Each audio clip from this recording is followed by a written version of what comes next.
Assalamualaikum warahmatullahi wabarakatuh.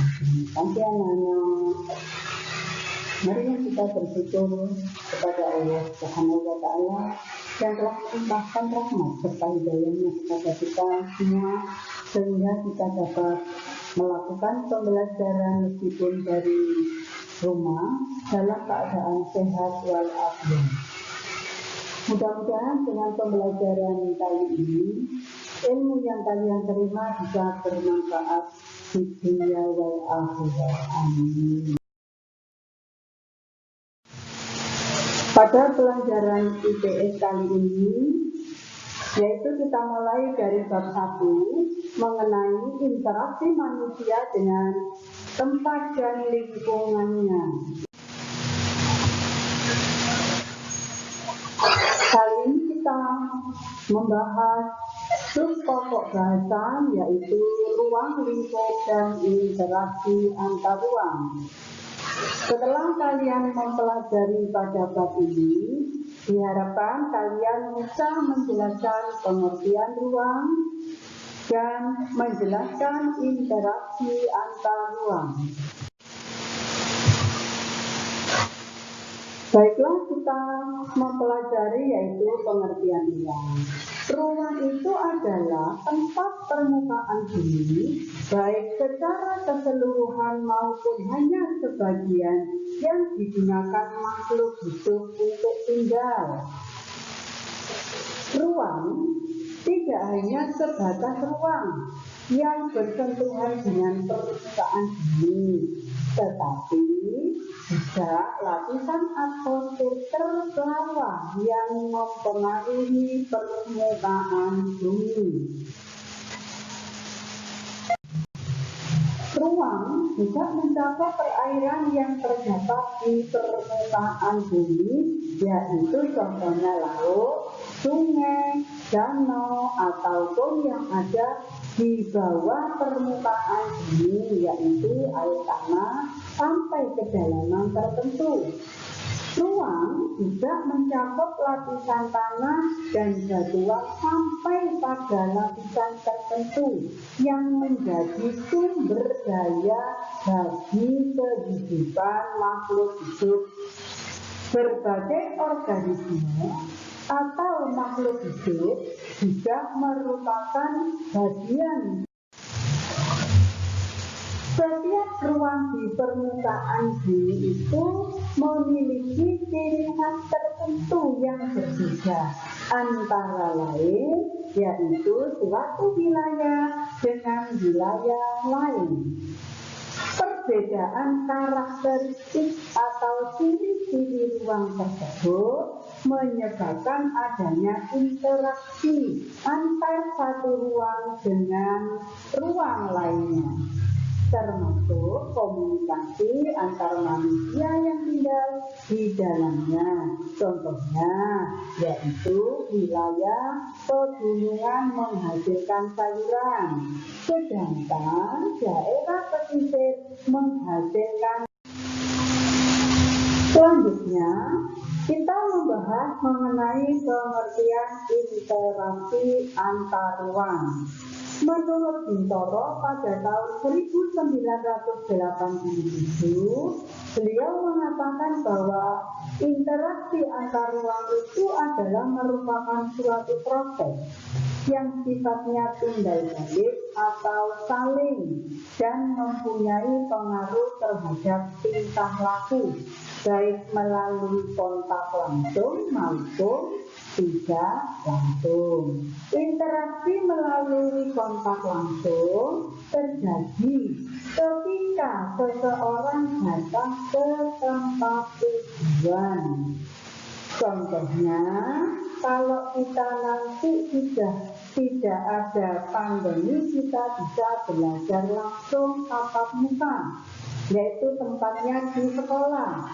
Kita bersama dengan teman-teman semua untuk mencari ilmu di sekolahan kita masing-masing. Interaksi tidak langsung itu terjadi melalui berbagai cara, misalnya dengan membaca berita, Jadi kalian bisa tahu perubahan-perubahan yang ada di dunia ini, yaitu dengan membaca koran, melihat tayangan di televisi. Kita belajar secara online pada saat ini. Ini disebut interaksi tidak langsung.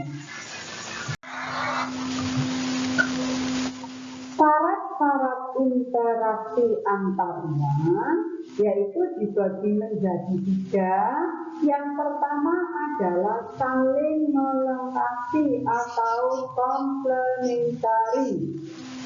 Kondisi saling melengkapi dapat terjadi bila antara satu daerah dengan daerah lain menghasilkan komoditas atau perdagangan, menghasilkan hasil bumi, hasil alam, hasil industri yang berbeda.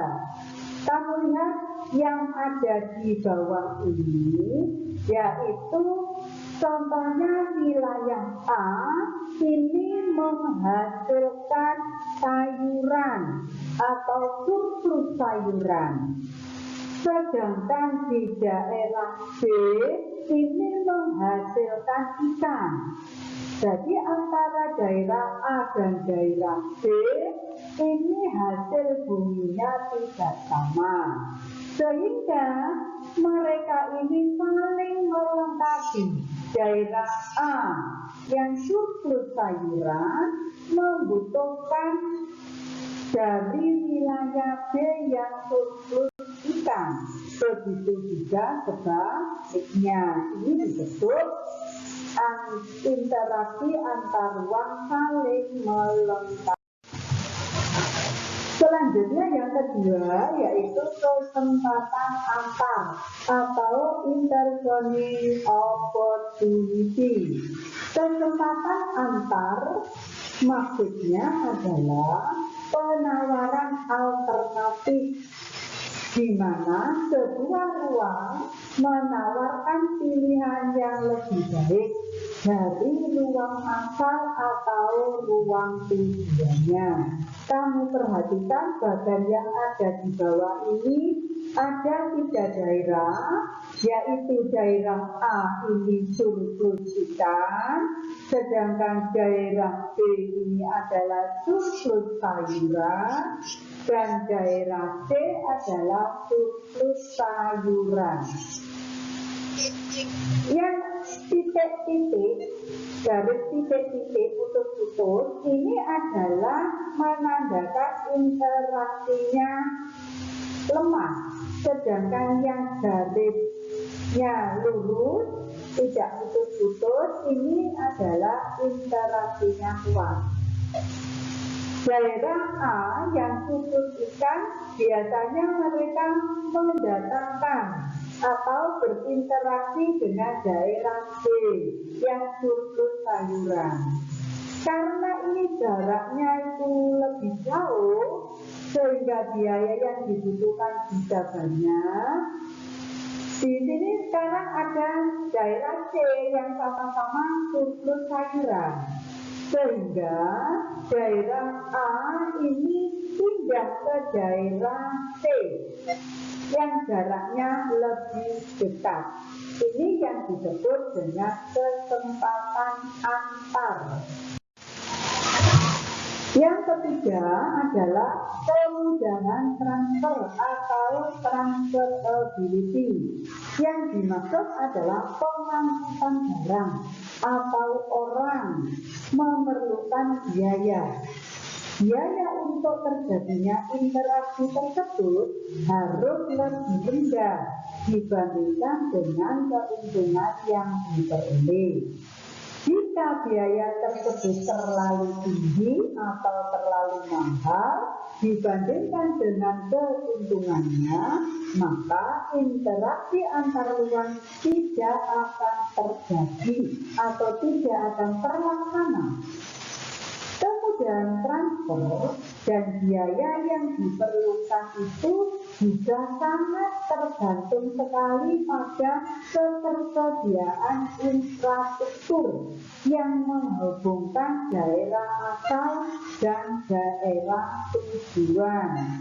Contohnya jalannya harus baik, kendaraannya juga harus banyak.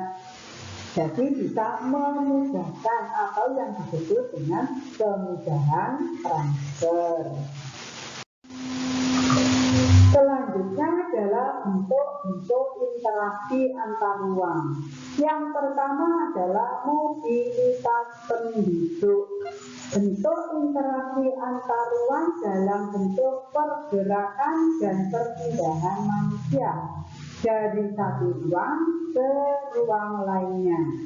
Yang kedua yaitu komunikasi. Bentuk interaksi antar ruang melalui perpindahan ide, gagasan, informasi, visi misi, cita-cita, dan sejenisnya, baik secara langsung maupun tidak langsung. Yang ketiga adalah transportasi. Bentuk interaksi antar ruang melalui perpindahan barang dari satu tempat ke tempat lain. Demikianlah keterangan itu tadi, semoga bermanfaat. Sekarang kalian mengerjakan tugas. Setelah kalian tadi menyimak, insya Allah kalian bisa mengerjakan tugas-tugas yang ada di bawah ini. Apabila kurang jelas, kalian bisa membaca buku paket atau LKS. Yang pertama adalah jelaskan pengertian ruang menurut Fuad Majid. Yang kedua, apakah yang dimaksud dengan wilayah nodus? Yang ketiga, jelaskan yang dimaksud ruang permukaan bumi. Yang keempat, jelaskan mengenai mobilitas penduduk sebagai salah satu bentuk interaksi antar ruang. Dan yang terakhir, apakah yang dimaksud dengan intervening opportunity? Selamat mengerjakan. Semoga sehat selalu. Tetap bersemangat meskipun kalian belajar di rumah. Saya akhiri. Assalamualaikum warahmatullahi wabarakatuh.